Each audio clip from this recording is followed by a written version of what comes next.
Flying the traffic pattern in a seaplane is not that much different than flying one in a land-based airplane. The legs are the same, and the altitudes may be flown at a comparable height.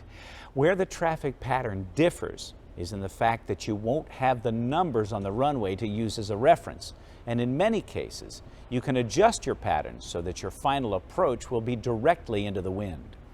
One of your primary concerns when preparing to land on the water is the obstacles that may be apparent in and around the water.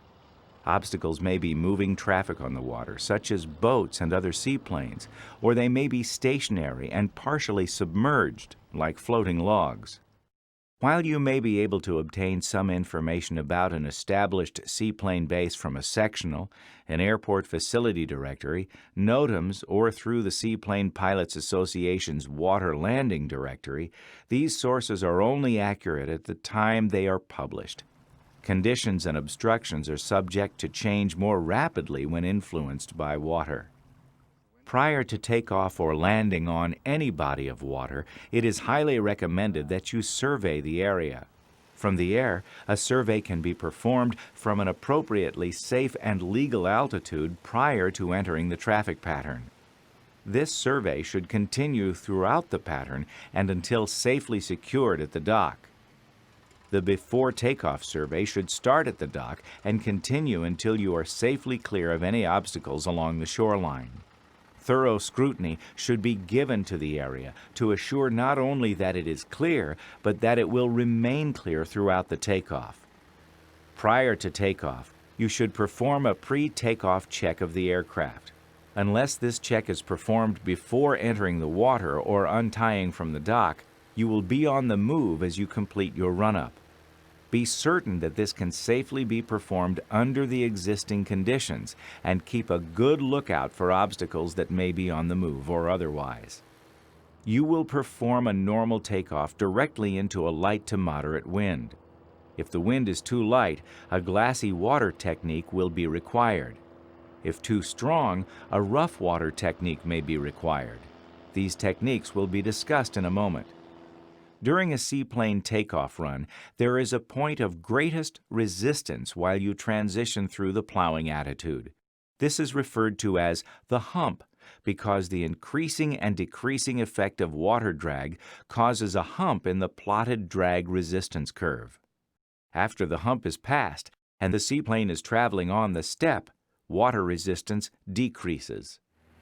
Do not apply too much back elevator pressure during the planing or liftoff phases, or you will force the stern of the floats deeper into the water, creating a strong resistance and appreciably retarding takeoff.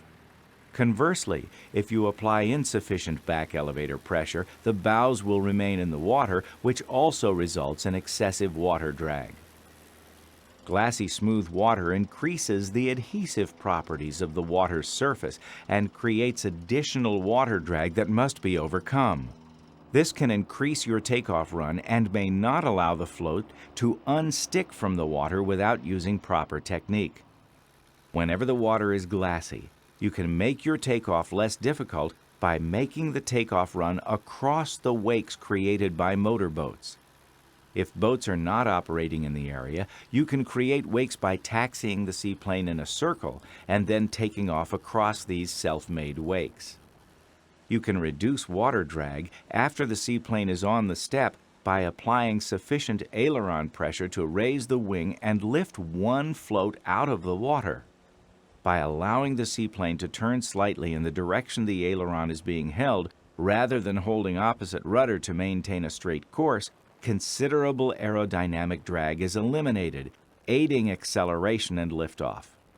When using this technique, exercise great care so as not to lift the wing to the extent that the opposite wing strikes the water. During rough water takeoffs, apply slightly more back elevator pressure than on a normal takeoff to raise the bow to a higher angle. After you begin to plane, the seaplane will bounce from one wave crest to the next. To correct this situation and to prevent a stall, use smooth elevator pressures to set up a fairly constant pitch attitude that will allow the aircraft to skim across each successive wave as speed increases. it is important that control pressure be maintained to prevent the bow from being pushed under the water surface or stubbing its toes, which could result in capsizing the seaplane. The advisability of canceling a proposed flight because of rough water depends on the size of the seaplane, wing loading, power loading, and most important, the pilot's ability. The landing approach procedure in a seaplane is very similar to that of a land-based airplane and is governed to a large extent by pilot preference, wind, and water conditions. Under normal conditions, you can land a seaplane either power off or power on. However, power on landings are recommended in most cases because this technique gives you more positive control of the seaplane and provides a means for correcting errors in judgment during the approach and landing. So that the slowest possible airspeed can be maintained, you should accomplish the power on landing with maximum flaps extended. Trim the seaplane to the manufacturer's recommended approach speed and make the approach similar to that of a land-based airplane. Touch down on the water in a pitch attitude that is correct for taxiing on the step, or perhaps a slightly higher attitude. This will result in the floats first contacting the water at a point aft of the step. Once water contact is made, close the throttle and gradually apply back elevator pressure to reduce the tendency for the seaplane to nose down and dig its bows in due to increased drag of the floats as they contact the water. It may be desirable at times to remain on the step after touchdown. To do so, merely add sufficient power and maintain the planing attitude immediately after touchdown. Flat, calm, glassy water is perhaps the most deceptive condition that a seaplane pilot will experience. The calmness of the water has a psychological effect in that it tends to overly relax the pilot when there should be special alertness. Consequently, this surface condition is frequently the most dangerous for seaplane operation. From above, the mirror-like appearance of smooth water looks most inviting and easy to land on, but as many pilots have suddenly learned, adequate depth perception may be lacking. Even experienced pilots misjudge height above the water, making timely roundouts difficult. One technique to assist in judging the height is to make the approach and landing near the shoreline so that it can be used as a reference for judging height above the water. Another method is to cross the shoreline on final approach at the lowest possible safe altitude so that a height reference is maintained to within a few feet of the water's surface. Using this technique, you must cross this last visual reference, or LVR, with your speed, altitude, and descent under control and as desired. Failing to arrive in your LVR box in a stabilized manner may necessitate a go-around. During the final approach, fly the seaplane at the best nose-high attitude, using flaps as required or as recommended by the manufacturer. Establish a power setting and pitch attitude that will result in a rate of descent not to exceed 150 feet per minute and at an airspeed approximately 10 knots above stall speed. Upon touchdown, apply back elevator control pressure as necessary to maintain the same pitch attitude. Reduce or close the throttle only after you are sure that the aircraft is firmly on the water. Cues for this include the feeling of a slight deceleration force, the observance of a slight downward pitching moment, and the sounds of water spray striking the floats or other parts of the aircraft. Bear in mind that this type of approach and landing will usually consume considerable landing distance. It's very difficult to describe an ideal rough water procedure because of the varying conditions of the surface. In most instances, though, the approach is made the same as for any other water landing. It may be better, however, to level off just above the water surface and increase the power sufficiently to maintain a rather flat attitude until conditions appear more acceptable, and then reduce the power to touchdown. A nose-high touchdown with power on the back side of the power curve may also be effective in keeping the bow of the floats from digging into the waves. If severe bounces occur, you should increase the power and search for a more ideal landing spot. Because of restricted or limited areas of operation, it is not always possible to take off or land the seaplane directly into the wind. Such restricted areas may be canals or narrow rivers. Therefore, you must acquire skill in crosswind techniques to safely operate in these areas. The forces developed by crosswinds during takeoffs or landings on water are almost the same as those developed on land. Directional control is more difficult because of the more yielding properties of the water, less surface friction, and lack of wheels or brakes. Weather vaning and side drift are an issue and must be addressed. If too strong, the inertial forces that these can produce may cause the airplane to tip such that a wing catches and a water loop occurs. Because of the lack of clear reference lines for directional guidance, such as are found on airport runways, it's difficult to quickly detect side drift on the water.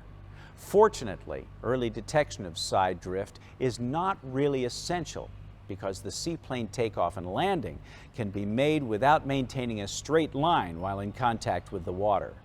One technique sometimes used to compensate for crosswinds during water operations is the same as that used on land. That is, by lowering the upwind wing while holding a straight course with the rudder. This creates a slip into the wind to offset the drifting tendency. Another technique used to compensate for crosswinds is the Downwind Arc Method. Using this method, you create a sideward force through inertia that will offset the crosswind force. This is accomplished by steering the seaplane in a downwind arc.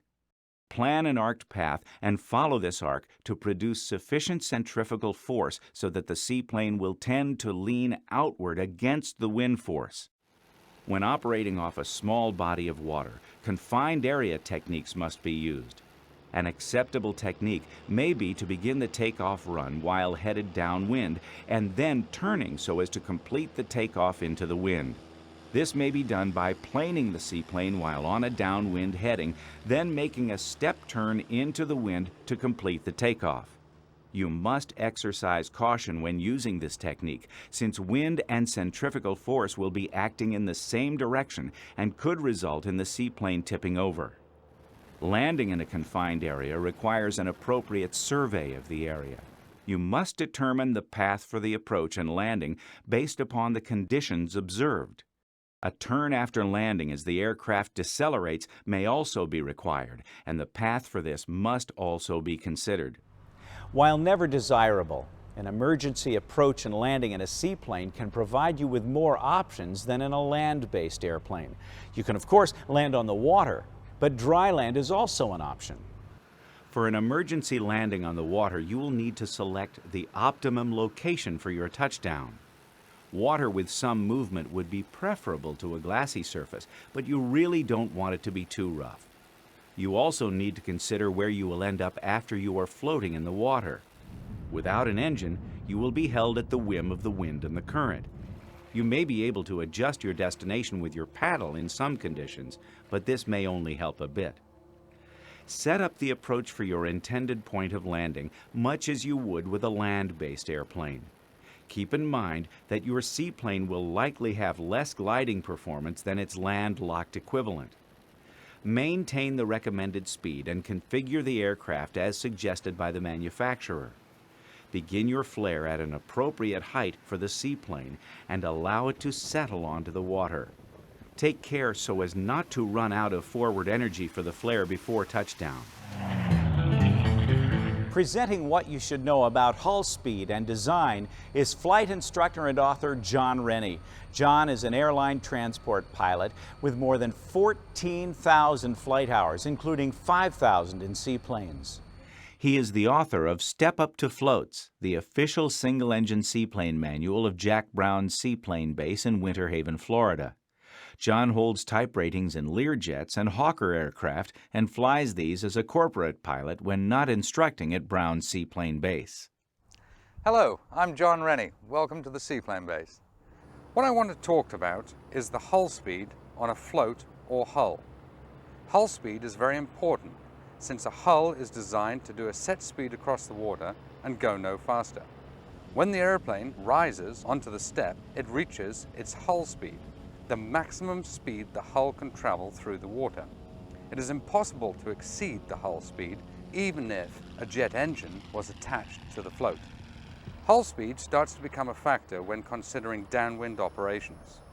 If you were to attempt to take off with a tailwind, your speed across the water would be the sum of the airspeed plus the tailwind component. This can cause the seaplane to reach the maximum designed hull speed without gaining enough airspeed for liftoff. That's not really much of a problem on the water. It just means that you'd power back, stick back, bring the airplane to a stop, turn it back into the wind and take off. Where it raises to be a problem is on a downwind landing. Again, because the tailwind increases the ground speed of the seaplane, the floats can come into contact with the water at a speed significantly greater than the hull speed. For example, assume the hull speed of your aircraft is 80 miles per hour. If you set up an approach and landing at 80 miles an hour, and if there is a 20 mile an hour wind on your back, the seaplane will touch down at 100 miles an hour. The result upon contact with the water is instantaneous deceleration to the hull speed of 80 miles an hour. This would in turn cause the nose to pitch forward, possibly capsizing the aircraft. The added tailwind on its tail would just aggravate the situation. At the end of the day, or as part of your seaplane adventure, you'll want to secure the aircraft after landing. You may be securing it for the night, or simply in order to enjoy some fishing from the floats. You have a few options for your post-flight procedures, and the FAA wants you, as a pilot, to understand the most common ones. Anchoring the seaplane is the easiest method of securing it on the water surface after a flight. The area selected should be out of the way of moving vessels and in water deep enough to ensure that the seaplane will not be left high and dry during low tide. After dropping anchor with the seaplane headed into the wind, allow the seaplane to drift backward so that the anchor is set. To determine that the anchor is holding the seaplane at the desired location, select two fixed objects nearby on shore that are lined up and check to assure that these objects remain aligned. If they do not, it means that the seaplane is drifting and dragging the anchor on the bottom. Consider the effects of a wind shift and allow sufficient room in which the seaplane can swing around without striking other anchored vessels or nearby obstacles. If anchoring the seaplane overnight or for longer periods of time, use an additional heavier anchor. Drop this anchor about twice as far ahead as the first anchor and about 30 degrees to one side of the seaplane. Mooring a seaplane eliminates the problem of anchor dragging. A permanent mooring installation consists of a firmly implanted anchor or heavy weight connected by a wire or chain to a floating buoy. Approach a mooring at a very low speed and straight into the wind. Shut down the engine early and allow the seaplane to coast to the mooring to avoid the possibility of overrunning it. Never straddle the buoy with your floats. Always approach so as to have the buoy on the outside of the floats to avoid damage to the propeller and underside of the fuselage. Make initial contact with a mooring with a boat hook or person standing on the deck of one float. Exercise extreme caution whenever a person is assisting in securing a seaplane. Numerous accidents have been caused by the helper being struck by the propeller. The procedure for docking is essentially the same as that used for mooring. Properly planning the approach to the dock under existing conditions and skill in handling the seaplane in congested areas are essential to successful docking. If planning to secure the seaplane to the dock with the float cleats, use the rear cleat first so that any momentum will bring the seaplane closer to the dock. Beaching the seaplane is easy. Success in beaching depends primarily upon the type and firmness of the shoreline. Inspect the beach before using it. If this is impossible, approach the beach at an oblique angle so that the seaplane can be turned out into deeper water in the event the beach is not satisfactory. The hardest packed sand is usually found near the water's edge and becomes softer further from the water's edge where it is dry. Mud bottoms are usually not desirable for beaching as the floats may tend to get stuck in the mud. Ramping is similar to beaching. As with beaching, do not take the conditions in front of the ramp for granted. While the ramp will likely provide a safe and obstruction-free approach, proceed with caution. Another option in this wind condition would be to sail the airplane to the beach or ramp. After contact with the surface, you can turn the airplane as required. After securing your aircraft, perform a post-flight inspection. This can save you a lot of trouble when you are ready to depart. Pay special attention to the floats and fittings. If freezing temperatures are expected and the airplane has been removed from the water, pumping any water out of the compartments may save them from damage. Now that you've mastered the basics and obtained your seaplane rating, what's next? Well, there are a number of paths that you can take to advance your seaplane skills. How about checking out another type of seaplane?